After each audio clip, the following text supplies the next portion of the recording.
Hello everyone, welcome to Books Amaze. I am Avni and today in this video I am going to talk about a prized possession, a very special book which is this, The Little Prince. This is in fact the very first book that I properly purchased here after coming to USA. This is not a second-hand book, this is not from a thrift store. This is a book, a proper hardcover, colorful edition of The Little Prince that I purchased in $10. But even $10 is a very little discounted price of this book. The original price is $25. But the place from where I purchased this book were giving some sort of a discount on this book. And the lady told me that the lady over there who sold this book to me told me that this is a book which is widely sold in their bookshop. So yeah, I immediately grabbed it seeing the price $10. But even if it was for $25, I would have definitely purchased it because it's a beautiful, beautiful book. It is a classic, it is loved by people all over the world, and it is one such book which is meant to be reread year after year. Let me place this over here, and now let me tell you some facts about this book. The Little Prince was written by Antoine de Saint-Exupéry in the year 1943. Yes, 1943. This book was written in French language as the author is from France, and this was originally written for children, but as and when it started getting more popularity, people from all ages started loving it. And this book has been translated into more than 300 languages. 300. Can you imagine the popularity of this book? And the copy that I have, which is obviously in English, is translated by Richard Howard. It is one of those books that started that allegorical undertone of stories, where it gives you a spiritual and a philosophical kind of message, not by directly telling the message but by giving the message with the help of the story. It is also that book which is magical yet realistic. It gives you a lot of messages, and the ending of this book is open for many interpretations. So this book was a pioneer in very many aspects. And as I said, it holds very many messages in it. So it totally depends on your time and age, what mood you're in, what surroundings you're in, what is happening in your personal and professional life. So whenever you'll read this book, you'll have a different experience out of it every time. The story is of a little boy whose name we don't know.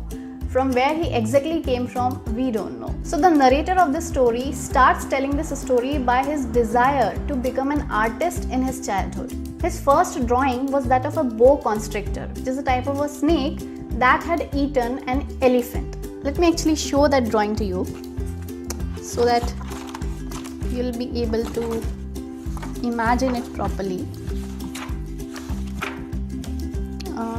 Okay, yeah.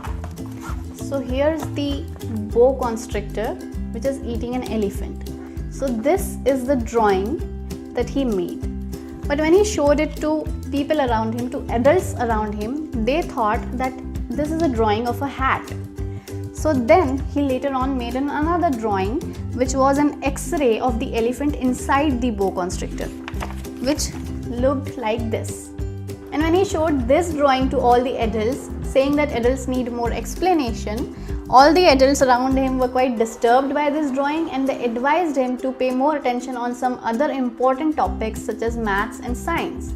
And then that little boy grew up to become a pilot instead of an artist. So years later, this narrator, who has now become a pilot, meets this little prince in a desert when his plane crashed down. The little prince tells him that he has come from an asteroid in space, and the asteroid is so small that he is the only inhabitant there.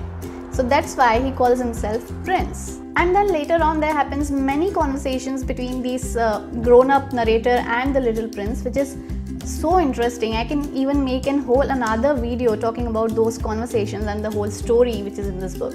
But the main message that this book gives you is that we are now all grown-ups, but we sometimes forget that we were also children once. The questions we had, the curiosity we had, how we used to give attention to details, how we used to give attention to relationships and to people around us, how we killed our creativity, our imaginations, and most importantly, our innocence in the process of growing up. The Little Prince reminds all of these to the narrator by asking him those silly yet important questions all again. The ending of this book is a much talked about and discussed ending in the literary community, But for me, this whole book is a masterpiece. This is a fiction, a non-fiction, a self-help, a motivational book, everything packed in all together. And that too in just these many pages.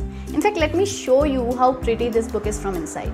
It opens with this wonderful cover of stars and planets. Here somewhere the little prince lives. And then of course there are these beautiful colorful illustrations. The fonts of this book are also very big and spaced out, just like a perfect children's book, which makes them easy to read. And the pages of this book are also of super rich quality.